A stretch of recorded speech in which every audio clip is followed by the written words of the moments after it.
Hey, good evening everybody. Tonight I'm going to show you how to make corned beef hash. It's a pretty simple recipe. You need a couple of pounds of potatoes, an onion, and a can of corned beef. Now I'm going to do this a bit different than usual. I know a lot of recipes just toss the corned beef in.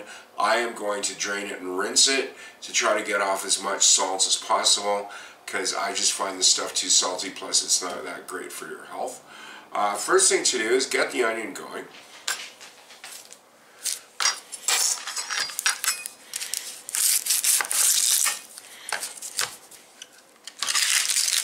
Now, because the potatoes are going to be shredded, I'm going to do this type of cut for the onion.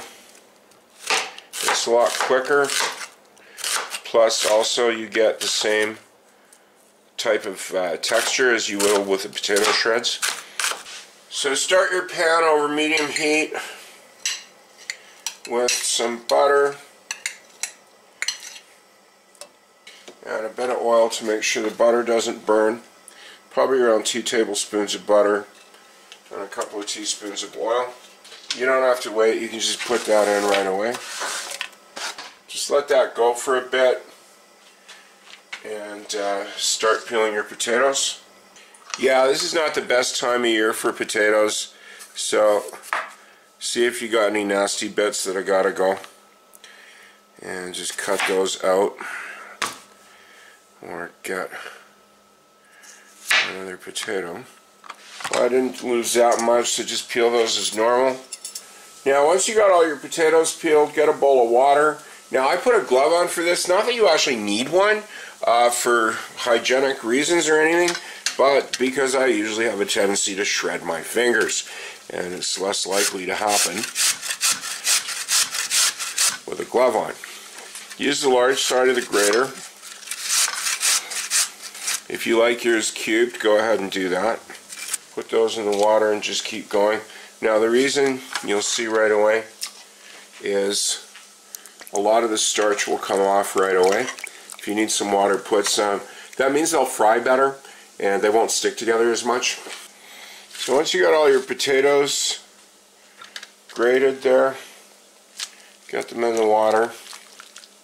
I'm going to add a bit more water and check on the onions. Yeah, it's kind of sludgy right there. If you just put that in the pan as is, you can see how badly it would stick, right?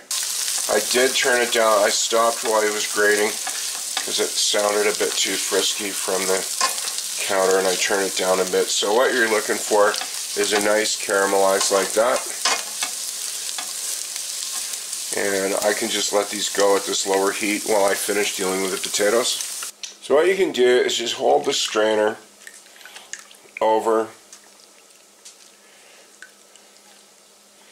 and let some of the water out, and then just put them in the bowl and just keep doing that until they're done. The last bit you'll probably have to pour over the sink.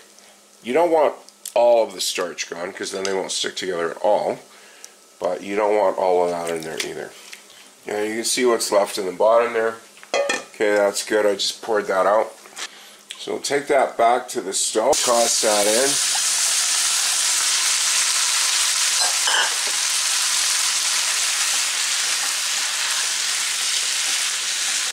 Yeah, do not cook this covered. You want this to dry out at this point.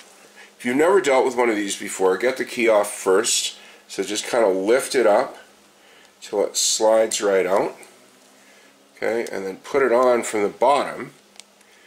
And definitely be over something for this, and then just start turning. If that doesn't go, try the other way. There we go. And well, that's not coming off all the way, but it's good enough.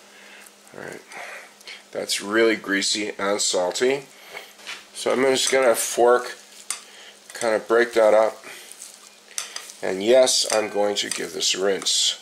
Now, just for you to see, that's the rinse water, okay? It's got some, you can just imagine how much salt is in there, right? So I'm going to toss that and do that 1 or 2 more times. And again, there's the water, alright?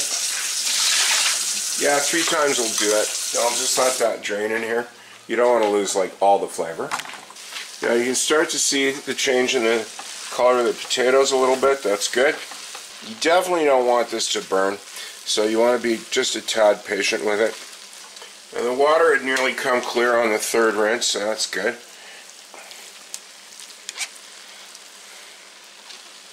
Now there's butter in here, so I'm not worried about getting all the fat off the strainer. Yeah, this is one of these things you make like once in a while, okay?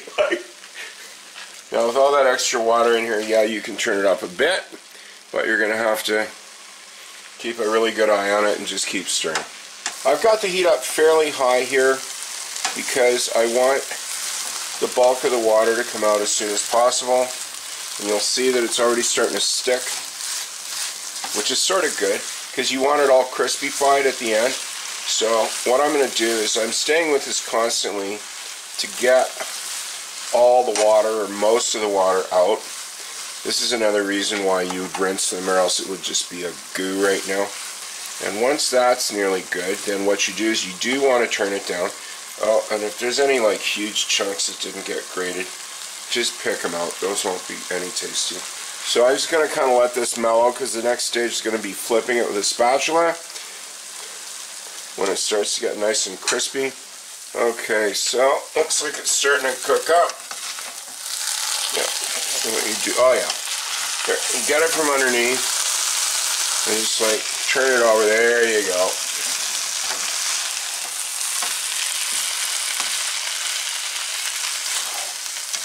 What you're looking for is to get that all the way through. Now again, how crispy you like it is a matter of personal taste.